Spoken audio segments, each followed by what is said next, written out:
Welcome to episode 49 of the Self-Care 101 podcast, helping you to crush overwhelm, stay focused and live better, with your host, Pooja K. McClymont. Thank you so much for listening today. In this episode, I'm interviewing one of my faves from the gram, Mr. Paul Silver. Paul is a fellow coach and began his coaching career working with people in addiction recovery and life transitions. I discovered Paul and learned so much from him about this topic, which is an area that I don't cover within my practice. I asked Paul if he would like to do the show because as much as we talk about self-love, it's often quite light, but addiction resides on the opposite side of this spectrum, the darker side of self-love, where if you aren't able to develop self-love for yourself, this could well be an unwelcome outcome. Like many wonderful coaches, Paul also draws on his own experiences to help others. In this show, I am humbled that he was able to share an extremely personal journey with addiction. Paul is currently working as a mentor and life transition coach with new coaches as they build their businesses and their confidence. This is an insightful show and one which had me a little lost for words as I listened to Paul's story. I hope that it helps others to recognise any symptoms of addiction within themselves or others, and if you would like to discuss any of your concerns, please do get in touch with Paul. He's an incredible person who will go out of his way to help, and I am privileged to now have him in my life too. So let's get to it. Hi, Paul. Hey, how's it going, Pooja? I'm good. Thank you so much for doing this. You are my first international guest on the Self-Care 101 podcast. Excellent. Thank you for having me here. And yes, hello from Canada. Where are you exactly? In Toronto. Basically, I've just been learning so much from you because of the addiction work that you do. It's an area that I don't touch. I'm not qualified in, don't have the experience in. I'll always refer people. But it's always important, I think, as a coach, as anybody really, to continuously learn and, take on information and other people's experiences and things like that, because you never know who you might meet. And so I was following your journey and the sorts of things that you were doing. And it was just always so, how to put it? Not emotional in the sense that it was sort of, making me cry every time, but you always had so much to say and so much personality and so much growth. And you were such an inspiration for me that I thought, if I'm going to do a show on addiction, it's got to be with you. So, Paul, I'd like you. You're so sweet. I love your faces. I'd like you to introduce yourself, please, to the listeners and let them know, I guess, what's your name, where you come from, how you started out as a coach, your addiction journey as well, and then we'll take it from there. Oh, thank you. Well, that's great. Thank you for having me here, and thank you for the kind words. And I won't take. I always try to keep this part short and sweet because the past is the past, and it's just obviously it's a place of reference, not residence, as they say. Mm-hmm. I've been coaching for a few years now, and I was a chef actually for about 27 years. Just worked up the ranks, did really, in a lot of corporate. And, the last place I worked, I had about 140 people reporting to me. So that was, pretty big stuff. And it was great. And I loved it. And until, just that tap on the shoulder of something greater that I wanted to do, something else that was propelling me, towards it. And I wasn't quite sure what it was that I wanted to do. And it was, my history definitely has addiction, alcohol, more specifically. And I mean, can you imagine a profession where you're surrounded by booze, like the hospitality industry? Mm-hmm. That's like a kid in a candy store for me. So, I was drinking for 25 years, which is, the same amount of time I was in the industry.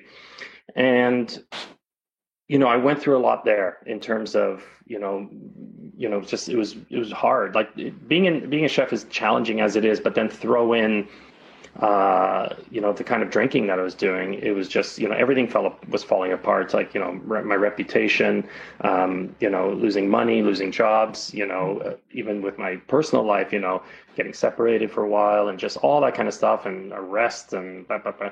And so it took me down a dark path. And, I was able to, luckily, to turn that around and to make the decision to, change my life. Mm-hmm. And so it's been over 9 years now of sobriety. Wow. Yeah, and it's, and I took a break, obviously, and I got back into my chefing, and it was so different, coming, like, you had a way of dealing with things, and it was no longer there available to you. So it was like growing up all over again. And, I was through that personal development, because, if you're going to change, especially when it comes to addiction, it has to come from here. It can't be surface. You can only change when you get into the deep stuff, as you know. Yeah. And same with addiction. Mm-hmm. And, the difference is that you've got to also have the physical part of abstaining, and then you can get into. So that deep work, I was able to help a lot of men as well in that. And in that time, I started a well-known blog, and then I got into a podcast, and then I wrote a book. And so it's been very open for me, and it was very healing. Yeah. So I think all of that kind of came to a point where, this thing of like, what do I do now? Mm-hmm, mm-hmm. And I was just helping a lot of people. And I think it was, it was a point where like the coaching came up. And at first I dismissed it like, oh no, I had a coach once, but I don't really know much about it. But a seed was planted. Yeah.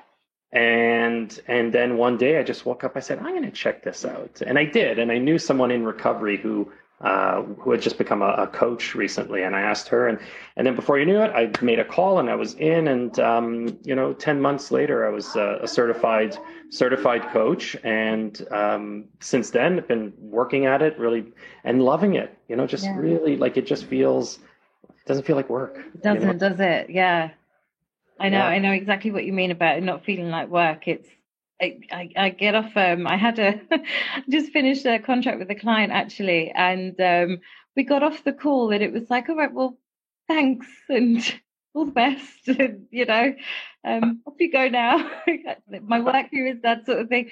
And we were sort of, teetering on ending the call, and then we got off the call, and I was just without being condescending about it, but that sort of nurturing side came out of me, and I felt like a really proud mum, like, oh my gosh, that person's just done such an amazing job, such amazing work, and they're going to fly now and be amazing, and it feels so good. And when I think about sort of wins that I would get in my previous career in marketing and PR, the win would be great, but it was very short-lived, whereas the win of this work is so deeply fulfilling. Like, you can't even, I get so overwhelmed sometimes after a client relationship is over, where it's like, whoa, did we just do that? Did we just, Yeah, it's amazing. It's such a rewarding feeling. Yes. Yeah, and nothing compares. I don't think I've experienced anything that compares. I just wanted to ask you, when you were talking about at the top with your chefing, mm-hmm. and you said it was difficult to be around, obviously, the alcohol and everything else.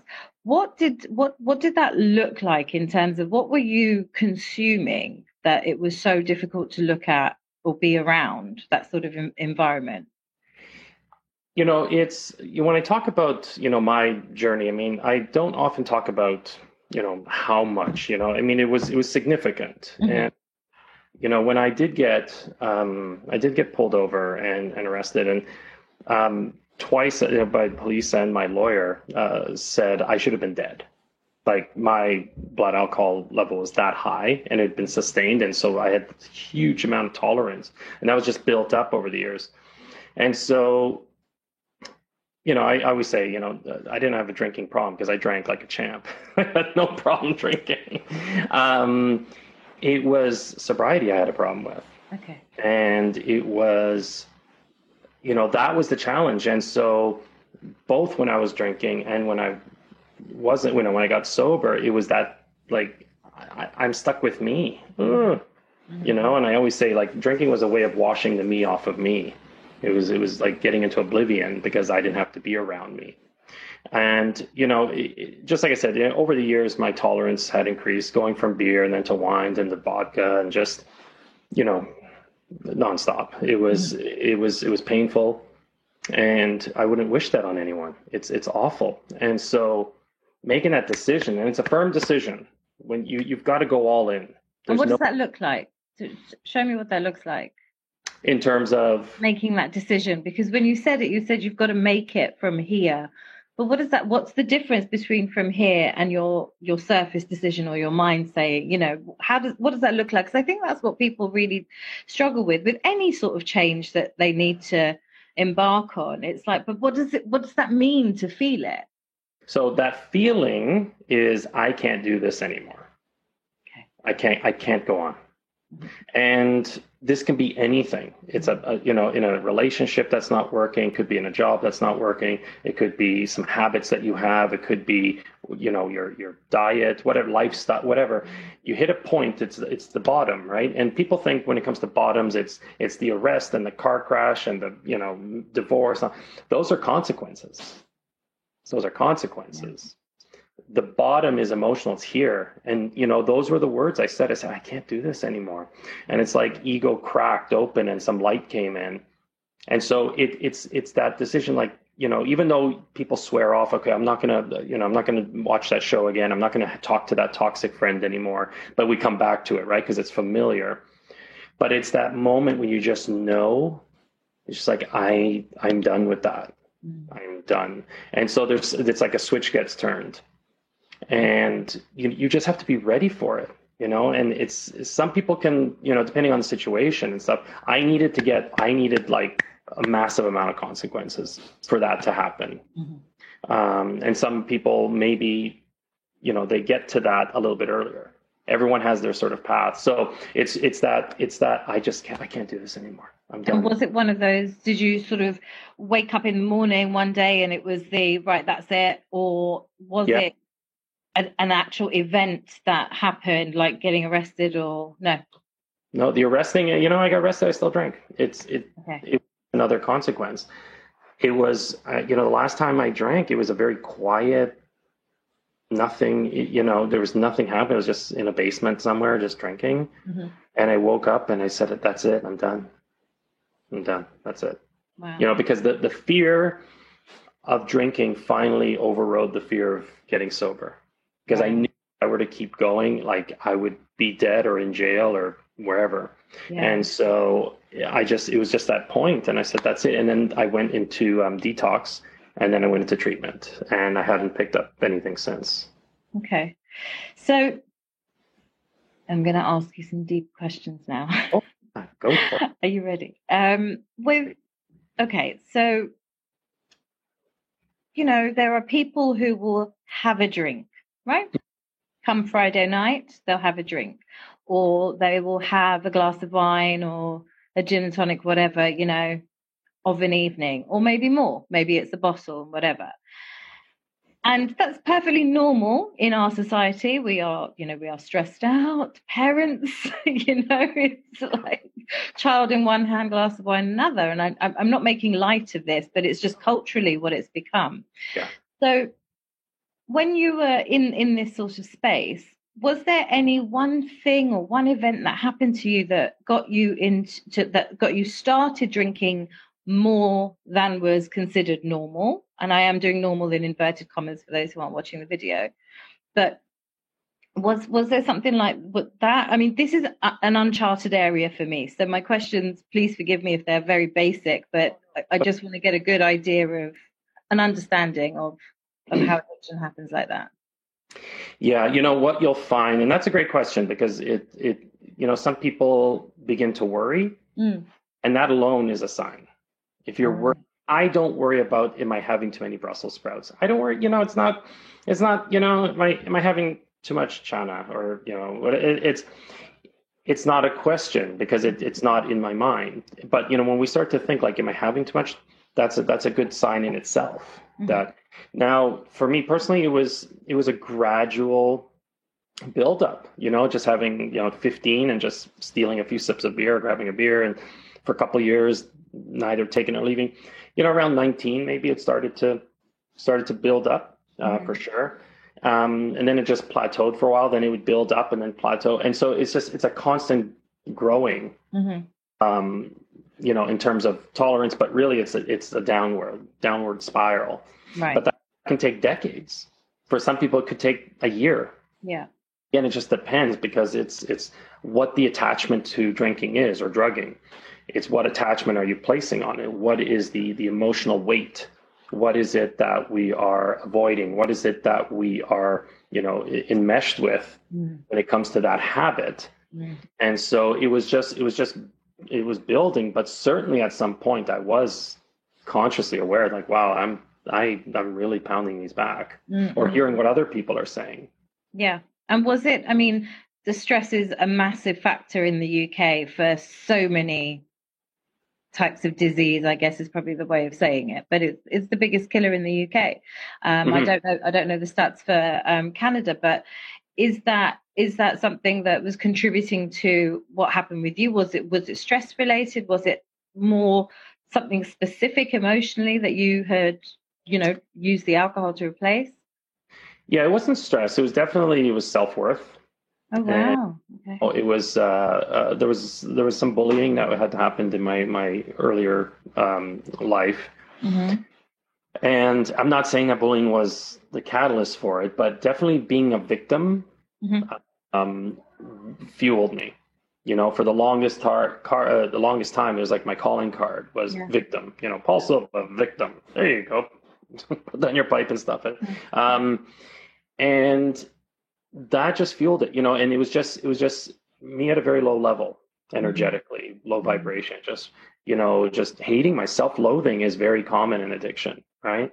Yeah. Being a victim is very common. It's it's that very low energy, and you get caught up in it, and it's like a feedback loop, and you drink to kind of deal with it, and then you feel guilt and remorse and shame, and then to numb that, you drink again, and so it becomes a vicious cycle. So for some people, again, it could be stress, it could be, but in the end, stress is stress.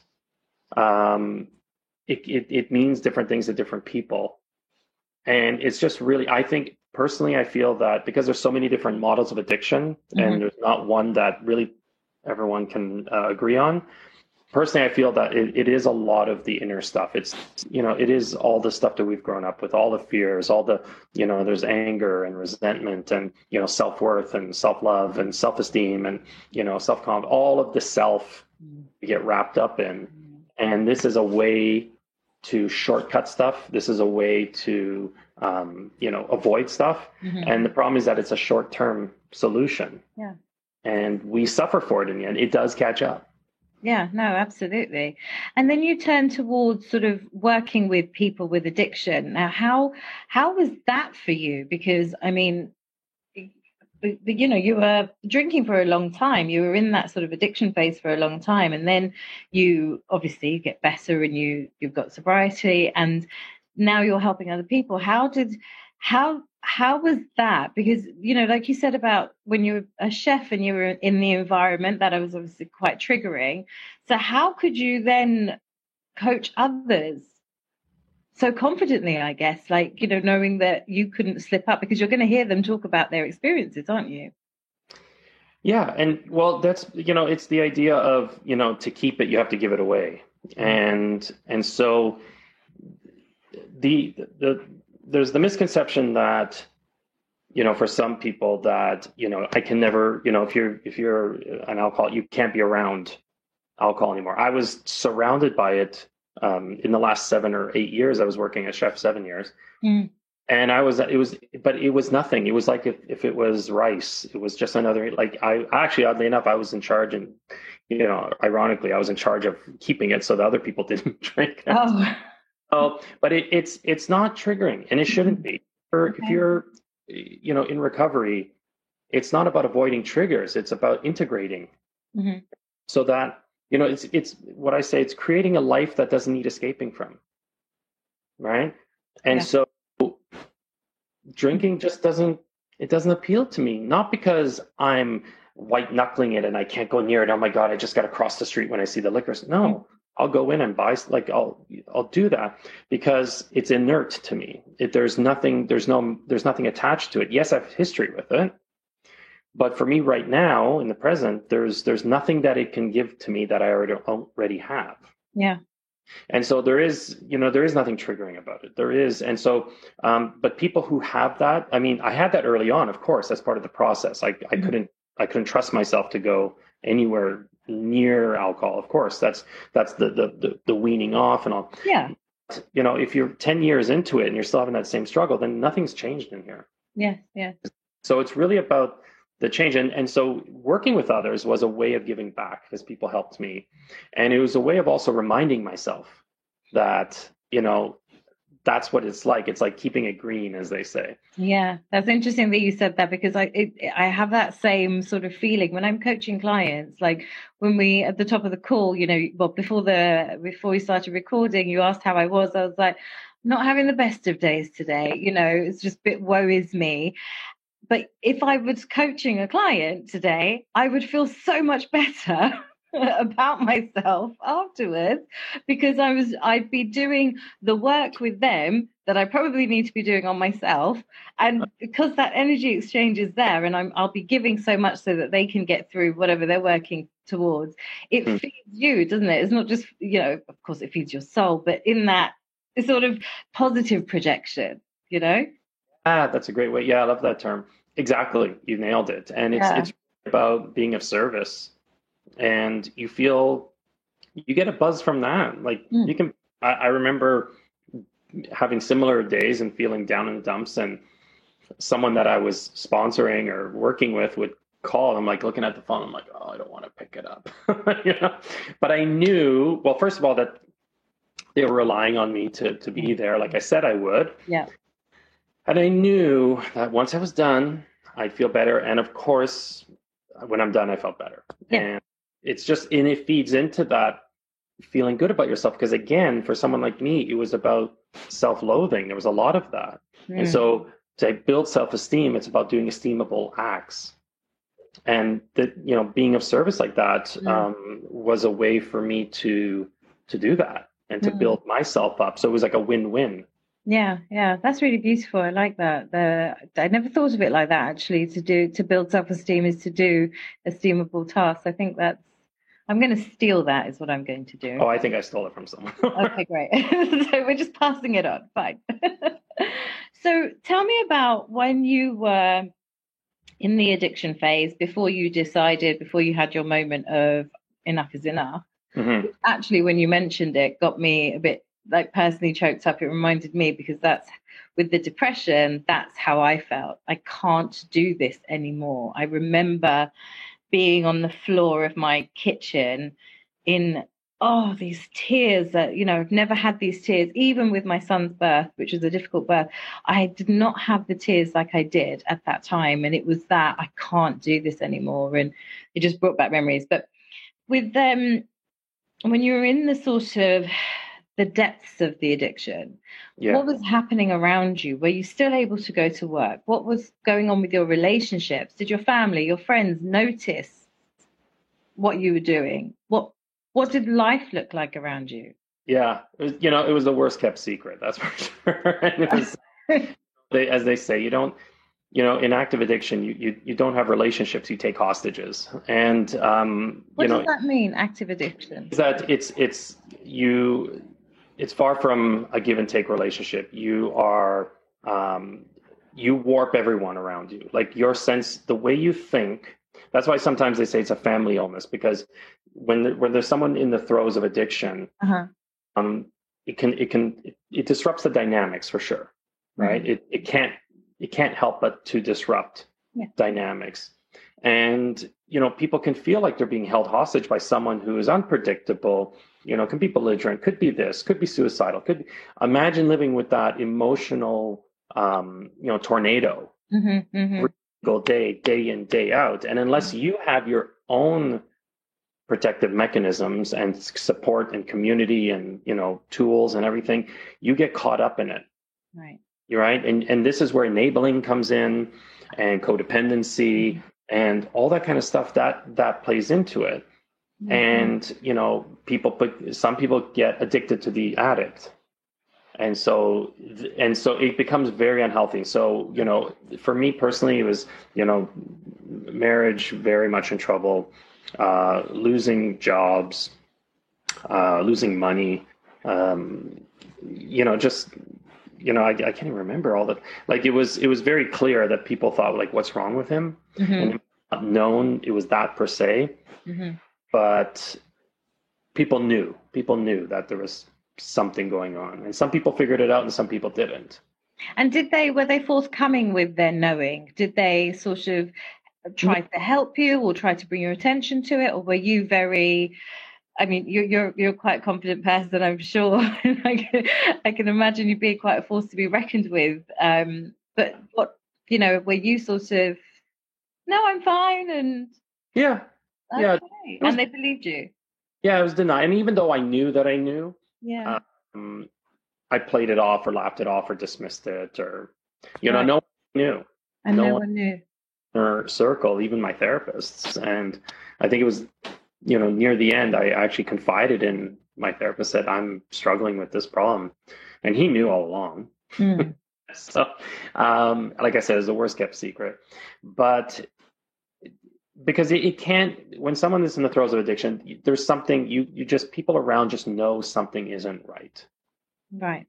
And some people, like, who the addict or alcoholic themselves, they, or those with substance abuse disorder, however you want to call it, um, they can be in total denial, or they could be like me, where at one point I realized what I was and what I was doing, and still said, that's just who I am, that's how it is, and just went along with it, with this big charade. Right. Until, like I said earlier, until the consequences piled up, and then it was just like, oof, the moment of clarity hits Yeah. you.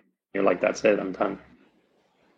Sorry, I'm staring at you because it's it's strange doing this show, because this is an area that I don't work with clients on, and obviously talking to you directly and learning as well as hearing your story, hearing your experience, it's really sort of, yeah, energetically I'm feeling it, and just right there as you're talking. So sorry about that. A little staring at your face intently. Um, okay, so what was going on then once you'd sort of, I mean, you pulled the wool over everybody's eyes, but yet they all knew anyway what was going on. How were you able to navigate your relationships with your colleagues, your friends? Because I would assume you've still got some friends and family that love you. Yeah, Yeah. no, people, there's a lot of people that I just, to this day, even though I've done what I could to repair things, there are people to this day that still don't want me around, and that's okay. Okay. There's no hard feelings. I've released any of that, and just through, again, just doing some inner work and approaching, making amends, doing all that kind of stuff. So I did the best I could to release myself of that. So that, if someone still feels apprehensive, and then I wish them the best. And Yeah. I'm glad you said that about the inner work, because it would take a lot of, there's one doing the inner work to release yourself of the addiction, but it's another to then do the inner work for the aftermath of what happened during the addiction, right? yeah, well, it's just cleaning up your mess, really. And Being polite, but yes. yeah, once you've cleaned it up, and how people respond to that now, that's none of my business. That's Okay. not up to me. And so it's really about being right with you, with yourself, and then the externals will just, that'll fall wherever it is. But if you're right with yourself, then there isn't anything. Do I get pangs of cringing and thinking of some things from the past? Of course I do. Every now and then I'm like, ooh, yeah, that wasn't, that wasn't really happened. yeah, but that's few and far between. And sure, of course, there are people that certain friends and family, of course, that are still have become like my biggest cheerleaders, and it's great. And I realize that not everyone has that. That I'm lucky. Yeah. Some people are really alone in this, and this is why for recovery some people seek community, and all that. So at least they have something there. But yeah, I'm very blessed that a lot of people stuck through it with me, and and I know I've probably put them through some hellish encounters at times. But, it's something that doesn't, I don't think about it very often. I really don't. Wow. That's because just now I'm focused on where I'm at and the work that I'm continuing to do. We're all, you, me, and our clients, we're all works in progress. And so that's just one chapter of the big book, of the whole book of our lives. And so that was very valuable for me. And I learned a lot, and it got me to the place where I am now, which is being to really plumb those emotional depths for myself, but also for clients. We can only take our clients as far as we've gone ourselves. Yes, agreed. So with you talking about sort of, doing that inner work, and you said that the addiction for you was kind of rooted in self-worth, and you obviously had to build that. Now, it's not the easiest thing to do, and the little ego likes to come into play and gets a bit confused. And what did you do, Paul, to that day when you said, right, enough's enough? What was your path? What was your course? What sort of things did you, treatments, therapies, people, experiences? Yeah, I was I ended up going to a treatment that was 12-step based. And so that's with the steps, and that's where there's a lot of inner work. Like, there's a lot of writing and talking to people and sharing and really digging in deep. And then, self-forgiveness and stuff. Like, it's a lot. Like, amazing the transformation that happens, if you're honest with yourself and open-minded and willing to do that work, which I was, because I was so desperate to not go back to how I was. So if they said you've got to stand on one leg and howl at the moon every third, I would have done it. I'd have done it. Did you do it? Was there any of that sort of stuff? It was, I wish, I know. I did some shamanism with my depression, so yeah, I'm all for it, honey. I say that in half jest. Like, I would have done anything. Yeah. Like, on it. And so it was all inner work, which was wonderful, and it was new to me. It was scary. I resisted at times, of course, but I knew in the end that's I just had faith in the process. Like, I hope this works. Like, I want this to work, and it did. And so it's. And there's different paths up the mountain. That's not the only way that, I know a lot of people in recovery, and that's just one way. Right. And some of it is self-guided and self-directed, and some people do this and stuff. But the common thing among all of those people who are in like a very happy and content recovery is that they've done some kind of inner work to shift their mindset, to shift their emotional set, their heart set, spiritual set, whatever it is that is important to them. And that's the key. That is the key. It's like, you can't do surface work. It won't last. Yeah, I feel my the reason why I'm laughing, obviously not laughing at what you've just said, but I'm focusing on self-love this month because I'm launching some new empowerment talks. And the sort of the first post that I'm thinking of putting on social media or the blog or to talk about, or even my opening line of the talk is, let's start with what self-love isn't and explain why. And it's not that things like, the sort of the surface things with self-love is very much, having a luxurious bath with scented candles, or going to yoga once a week, or eating clean, the 80-20 rule. So 80% of the week, Monday to Friday, I eat healthy. But on the weekend, I'm going to, one, drink excessively. I'm going to eat the chocolate cake. I'm going to eat the steak. I'm going to do this, all, really the extremes. And so I was going to couple it with, you can do those things, but it's only self-love when you are making the conscious decision. If you are doing it because it's Friday and that's it, that's your reason, it's the end of the week, and you're giving yourself that pass, that's not self-love, honey. That's self-harm, essentially. Like, I was going to go quite deep into it. So when you say about that, sort of that inner work, it's not the surface stuff. You've got to go to those dirty parts that obviously none of us want to go to, we all have them. But if you go there, then you're not going to be questioning what self-love is. It will automatically be a whole lot easier to see what that looks like when you wake up in the morning, literally when you wake up. What time are you waking up? How much sleep did you get? Yeah. Why did you have that sleep? Why was it so important to get up at 5, 6 o'clock? What was see, now I could go off on one and I'm not going to. I'll take that for another show. All right, listen to it.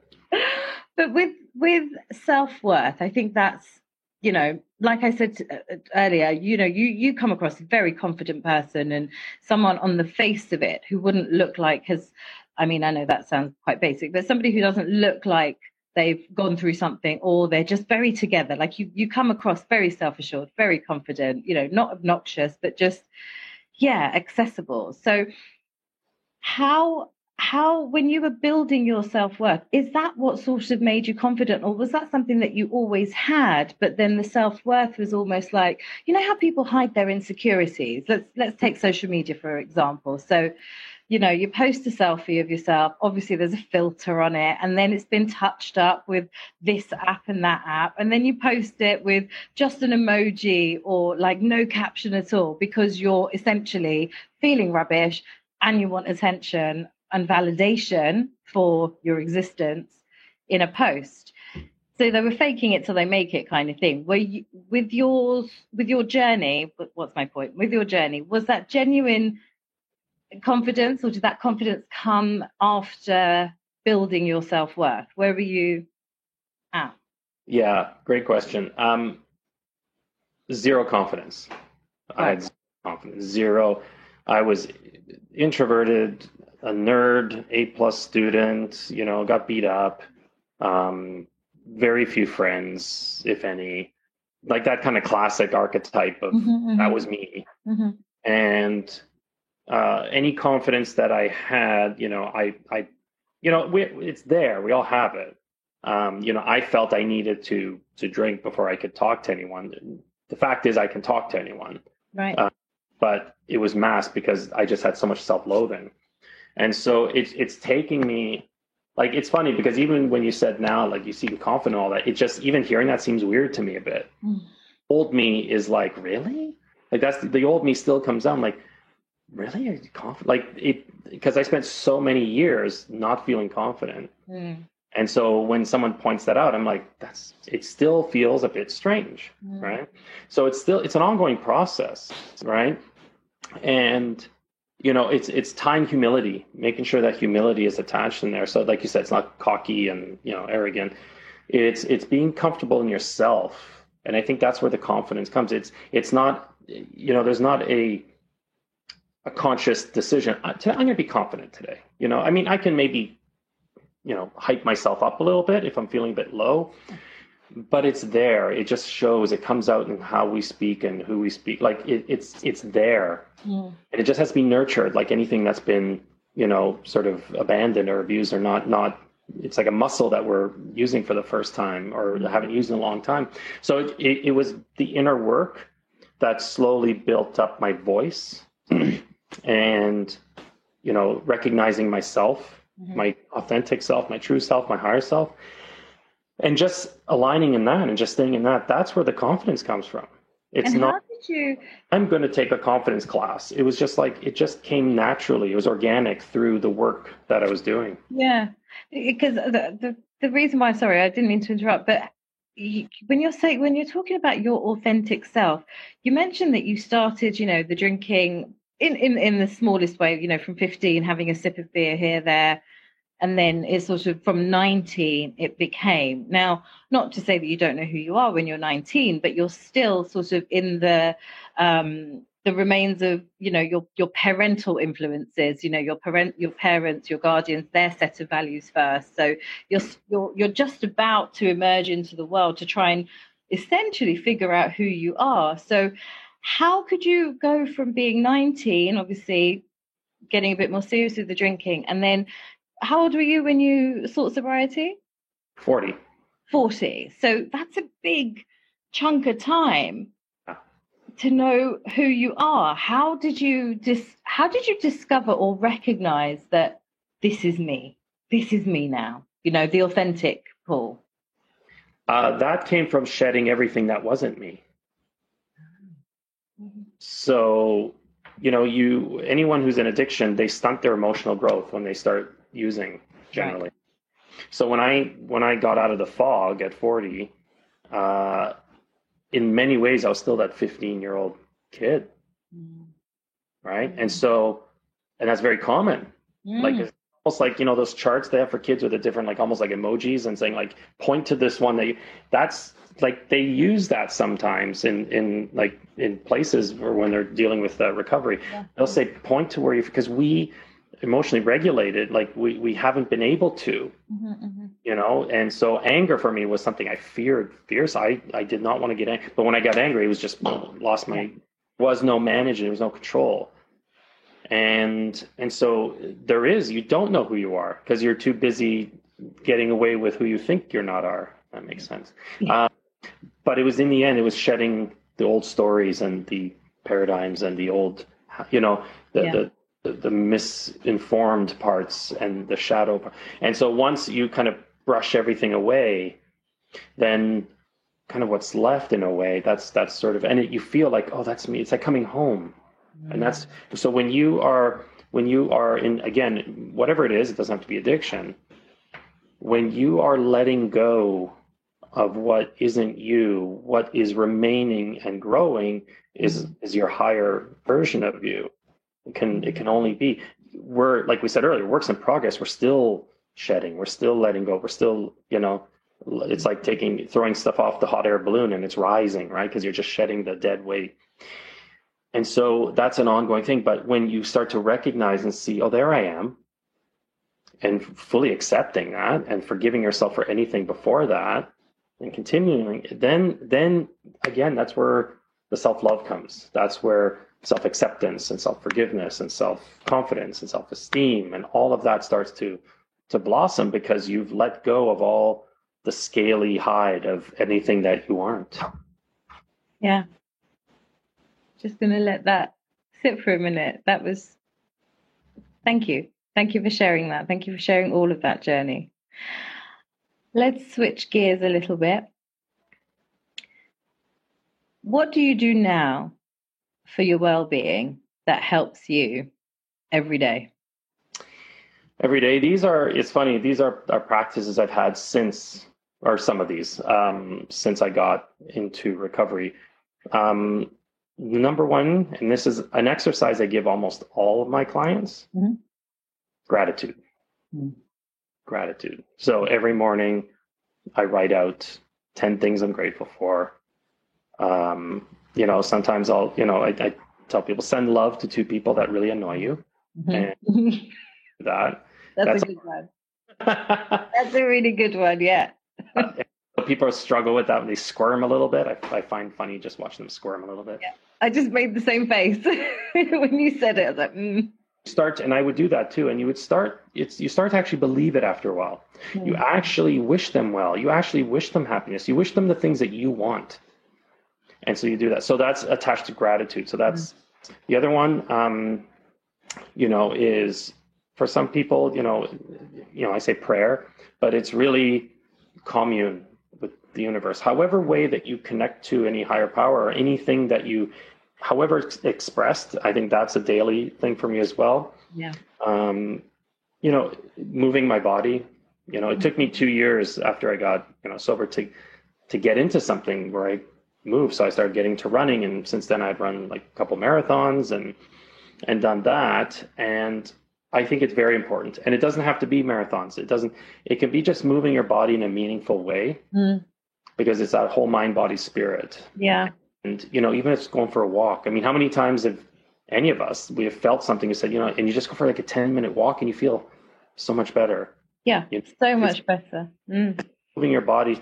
And connection. I think, having a connection of some kind every day, like if I'm reaching out to someone or taking a call or, and it doesn't, with a person or a group, I found that when I isolate, and that's another huge hallmark of addiction, is isolating.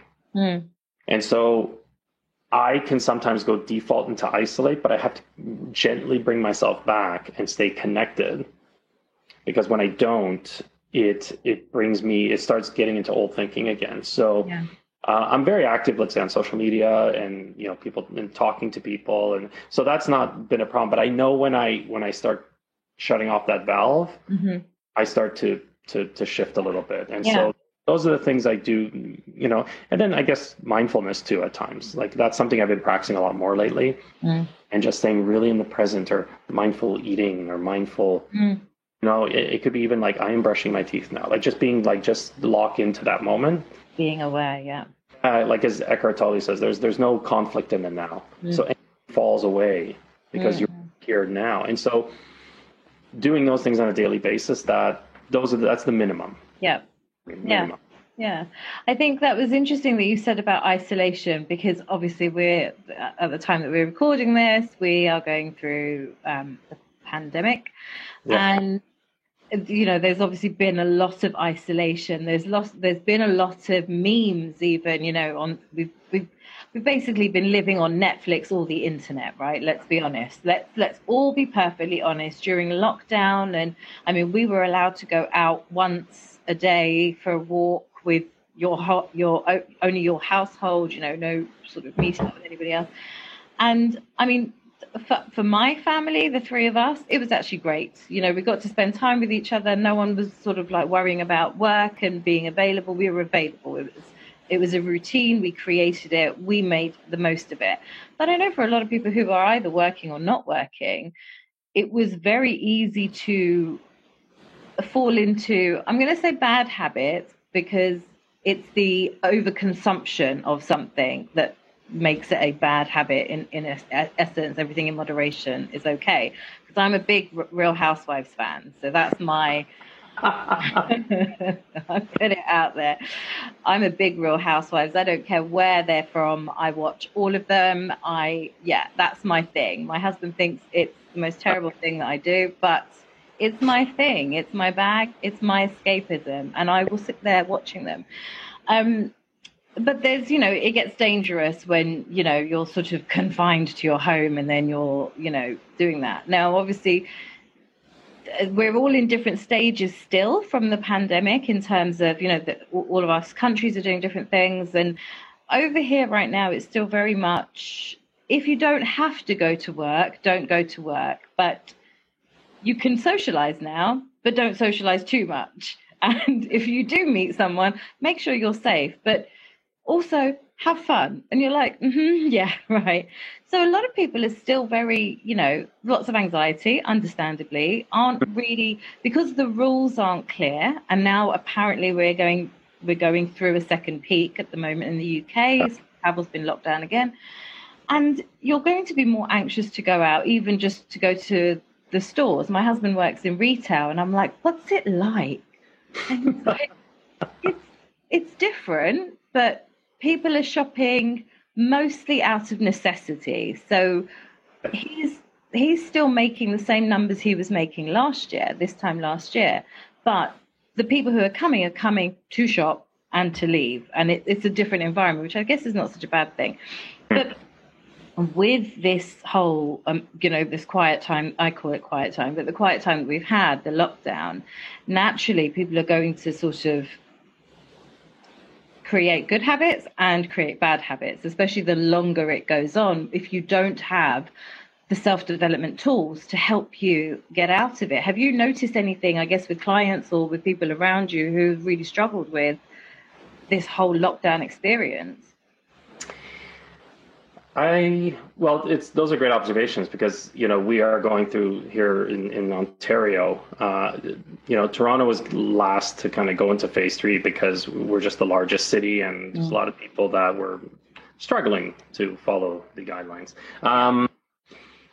In terms of what clients are going through, I haven't heard too much. It is a factor for some people, for sure. It is a factor. For some, it's not. But what you said about the habits, right? With you, with the housewives, if that's the worst that can happen, why not enjoy it? Yeah, that's what I say. It's, there's a difference between chilling out and numbing out. So, that glass of wine or 2 glasses of wine that binge watching a show, the cake, whatever it is. Mm. It's the intention behind it. Is this to chill out and, of course, relax, enjoy? Life is to be enjoyed, or is it to escape something else? Is it a way to manage an emotion or emotions that feel unmanageable? And that's just a question that only you can answer. And so for clients, for anyone who's listening or watching this and are wondering, if you have that thing, and we all, there's that thing that probably everyone now is probably going to the top of their mind as I'm talking about this. The fact that jumped to the top of your mind is probably an indication that you might be questioning it. You might be struggling with it, right? Not an all out kind of like my story kind of thing. But it could be an indicator that, there might be some adjustment that needs to be made, mentally or emotionally or spiritually, whatever it is. Because, we talk about, all the memes, everything, how much we're eating and grocery, like just, it's some of it has shifted by nature. We can't help the pandemic, and help if we have to stay at home orders and all that. But we do have control over how we respond to all that. And so it's really like, is this good for me? Is this productive? Is this getting me closer to my goals? Is it just, for some people, just mental health, period. Them, that's all that really matters. And people who have lost support. So for them, it might be just like, if I can just be at a good place, that is enough for them. Yeah. And be just enough. That's great. And so you get the wide range. Some people are learning a new language and building a deck, and other people are just kind of holding it together and just hoping that, things reopen so they can get back to the support that they need. But in the end, it's really, it's the intention. Am I chilling out or am I numbing out? Yeah. Yeah, I'm going to steal that too. That's really key. Am I chilling out or am I numbing out? Because essentially that's it. I know that from, as you were talking, even as you were talking through your addiction story, it was very similar to food. I guess food addiction in a way. I've never really labeled myself as being addicted to food as such, but I know that maybe more sort of binge eating. So if it was like years ago, if I'd had a bad day like this, it would be crisps and it would be chocolates and it would be cake. Cake is like the nemesis for me. That's my trigger food. So if there is cake, I will eat it, the entire cake, quite happily. Now, I know that I was eating my feelings way back when did I lose weight? 2008. I had my sort of treatment for weight gain. And when I was doing that, we did a lot of counseling and stuff. So I did a lot of the things that you've talked about, actually, that self-worth, why am I eating? And there was one thing that the counselor or the therapist said was, when you open the fridge, because it's going to happen, when you open the fridge, when you go to the kitchen, just count to 10 and think about why you're going in there. Like within that counting to 10 was just sort of, am I hungry or am I thirsty? So before I ate, she would say, before you go to eat something, have a glass of water, because it could be thirst, you know? I mean, that's the biggest misconception when it comes to food with weight and stuff. And then think about why you're going there. And then when you think about it, it's like, because I want to eat my feelings, because I hate the world and I'm ugly and I'm this, so I'm going to eat and make myself worse and stay in this cycle. And then the moment you say that out loud, you are kind of, tail between your legs and you walk away, or hopefully. Yeah. But on the flip side, so she sort of did it in a way that didn't make it a negative. So obviously laughing at yourself is always good. But even when she was sort of saying, when you go out for lunch and you go to the cafe or whatever and you make the sandwich choice, are you just stand there before you just reach for the ham sandwich that you would normally get. Just think about it. What are you going to get? So mine would be cheese. I would always go for a cheese sandwich. I know, right? Cheese. Desert island food for sure.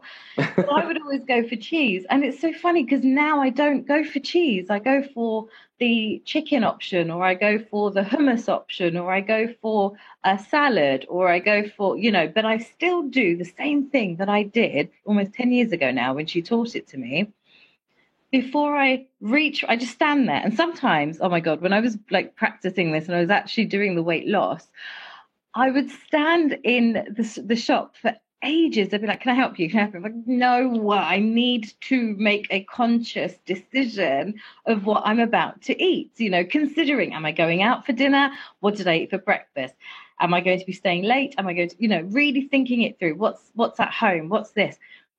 And it took about 6 months of doing this every time to now it's easy. Now it's second nature. So now my husband just gets annoyed with me. Just make a decision already. You know what you want. It's like, it's not a case of what I want. I need to know if I want it genuinely, or if I want it because you've upset me and I'm eating those feelings, or, which choice am I making? I need to make it conscious. And I joke about it now, but it's such a powerful tool to consciously make that choice, right? That, like you were saying about Eckhart Tolle, it's that mindfulness. If you're there's no conflict. It's just, you are there in that moment, right? Just amazing.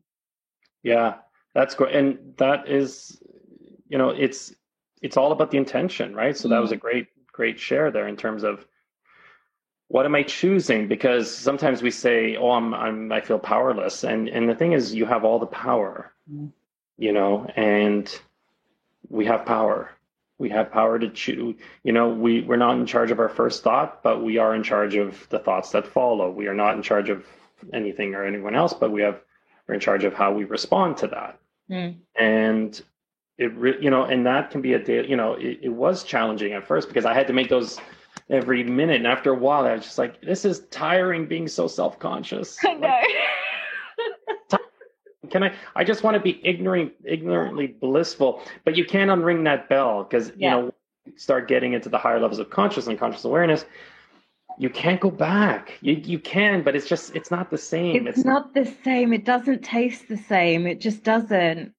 Okay, it's like, this is the pill I've got to swallow, but that's okay. That's growth, right? And that's growth. And I was laughing at you saying, because I also recognize that I had to do those kind of things too. And even now, like, I have to, as we would say, I have to tell on myself. Yeah. And I'm like, yeah, I know. Like, you have that conversation. Sometimes for me, it's out loud. I know, Polly. I know. All right, let's do the thing that you need to do, even though you don't do it. No, and, part of me, it's like, I want to yell at the kids, but no, I know part of you wants to be self-righteous and be, the big blowhard. Let's get down to their level and let's figure it out. And, because it's choice, right? It's choice. And the more that we're aware of the options in front of us, then we, like you, it's like the menu board and you have all the options. The same way that emotionally and practically, like, we have all those options available. It's like, which one do you want? Which one do you want? You got to sit there at the board for a while. Yeah. It's funny that you're talking about that, because about conscious awareness and we mentioned about sort of, being on social media with work, we do that, but isolation is different. And obviously going through the pandemic, that isolation creates new stuff. And it's funny because I find that this digital world that we live in, whilst incredible on the one hand, didn't come with a manual, did not come with a manual. And I talked about it in one of my shows a couple of weeks ago, but cigarettes and alcohol have warning labels. Very clearly says, this is what will happen if you consume this, and we'll still consume them. But the digital world didn't have that warning label. So all we've been doing is consuming, and creating the highest levels of depression in young people. I'm talking like 20-year-olds, 19, 20-year-olds, young people, even younger than that. That show that was on Netflix about the 13 Reasons Why. 13. The young girl who passed away. And I mean, I started watching that. I couldn't finish it. It was just too difficult, just because I'm just too empathic in that sense. It was just too emotional. But, this is a very real problem that we're dealing with. And so much of it, Paul, is self-worth, it's self-esteem, it's self-confidence, it's not knowing who you are, it's not knowing what values are, not knowing that if you have purpose in everything you do, you make conscious decisions, you make conscious choices, you are more, I don't even know how to describe it, but it's like you can feel your decisions, your choices, your actions, your behaviors, your reactions, etc. And it sometimes feels like these are really complex theories that are so far removed. And just for us self-development people who are, hippieing it out, in the forests of South America or something, and just kind of, smoking the peyote and just, it's just for us. But it's just, it's in essence, it's very simple, having a core set of values and purpose for what you do and making the conscious choice. Because I was looking at some stats recently about TikTok, actually, the new social platform, and it has higher engagement than Instagram. That's what they've seen, since it was released. And it was something that was released during the quarantine lockdown period, right? And it's had that. And the research stated that it was because it was short bursts of escapism. Yeah. Now, as a business owner, as a marketer, that was a very interesting thing. I was like, okay, right, well, that's what that platform does. But as a coach and, someone who's into the whole mental well-being space, I found that also very worrying, that it was to go into my phone in order to escape life was the easier thing to do than, like you said, go out for a walk. Yeah. That's a whole nother. I know it's a whole other thing, but it was because we were talking about conscious awareness. It was like we're so not consciously aware anymore, are we? And it's just, so much more difficult. Yeah, it's digital is social media is a whole different beast, and they're recognized like addictions. As video gaming is an addiction. It's recognized. Yeah. Social media, I don't know if it's officially recognized, but we all know. We have at some low level some addiction to checking our phone upon awakening. We can't let go of the screen. I'm guilty of that too. And do a lot of work on social media. Like that's where I meet most of my clients. So I'm on it as a work, but it's easy to get sidetracked with the shiny. And I admit I have TikTok on my phone because I was actually thinking of using that for marketing, but I've taken that off actually because I found cut this interview short now. This is ridiculous. This is silly. And then I get caught up for like half an hour. I'm like, what am I doing? And then I weaned myself off quickly because I was like, this is not going to serve me at all. And I'm like, it was like maybe once every 2 weeks I'd forget it was on my phone. Yeah. And then eventually I'm like, but depression, all that, it's huge. In terms of self-confidence and self-esteem and comparing yourself, that's huge. Books have been written on this, and just in terms of comparing ourselves, and we're comparing our faults and flaws to someone's very well-crafted image, and it can cause depression. It can cause a myriad of issues. So many, and you're right. This is a whole extra show, so I will move it along. So, what are you doing now, Paul? What are you doing as a coach now? So, I was working with people in addiction recovery for a while, and what I had found is that even during that time, I was getting a lot of new coaches coming to me because of, like I mentioned, social media. Because I was doing social media, and I love that. Like in another time, I would have loved marketing. I listened to marketing podcasts, marketing books. I love it. I didn't think I would love it. I love it. I have to apply more though, but I'm learning about it. And so I have applied stuff, and I'm building this. And so I had a lot of coaches coming to me. It's like, how are you doing this? How are you dodoing that? And I would help them. And eventually at one point, I'm like, I resisted. This is resistance. I was resisting. I didn't want to be a coach of coaches. I had my own thoughts on that. But I had to embrace it. I had to like, if this is what the universe is providing. Yeah. And why am I resisting it? Why am I fighting? Because what I think other people will think. And I had to be truthful with myself on that. And so then I just one day said, I'm embracing it, done. And so I pivoted. And so right now I do work with new coaches, like starting to build, like coming out of school, it's overwhelming, all these apps. What do I do? How do I how do I get out there? How do I talk about? So I just help them set up and get the ball rolling for them. And so that, and I still get people in life transition. I still get, it's probably like 30 or 30% maybe of my roster.